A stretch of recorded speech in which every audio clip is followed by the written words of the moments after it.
Mes mains tremblent. Mon costume est recouvert d'un mélange poisseux de boue et de sang. J'en suis réduit à me cacher dans les égouts.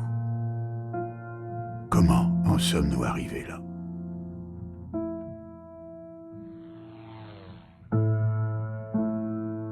Le peuple n'a pas toujours souhaité ma mort.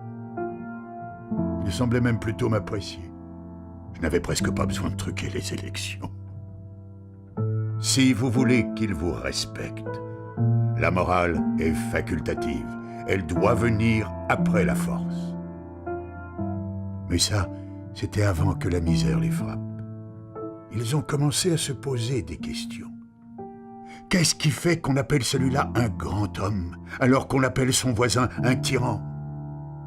Probablement l'efficacité de sa propagande. Les frontières étaient fermées, personne ne pouvait rentrer ni sortir. Je m'exhibais aux côtés de femmes de petite vertu et autres coureuses de remparts. Et malgré tout, le néant m'encerclait. Ce que j'appelais mon Black Dog. Mais aussi sûr que je déteste ce chien de malheur, je ne l'abandonnerai jamais, pas même pour tout le Tetchin. Car si je combattais le Black Dog, il mordait plus fort, alors, un jour, je l'ai adopté. Il a cessé d'aboyer et est devenu mon arme. L'homme est une machine qui huile constamment les rouages de la guerre. Il la transporte avec lui, elle survit par-delà les époques. Mais moi, j'ai voulu changer ça. Moi, j'ai franchi des gouffres qui auraient donné le vertige à des géants.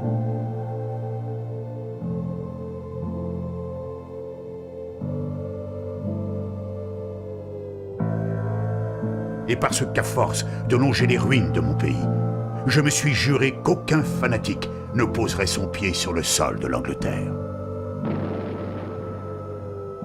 Et puis vint la destruction. Les manifestations, le chaos.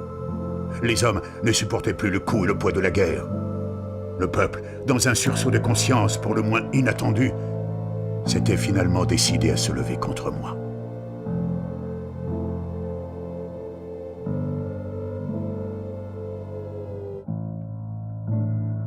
Et nous revoilà ici, acculés par les fanatiques. La foule gronde. Elle vient réclamer la tête de son tyran. L'homme a besoin de connaître la guerre pour se rendre compte que la paix, c'était quand même pas si mal.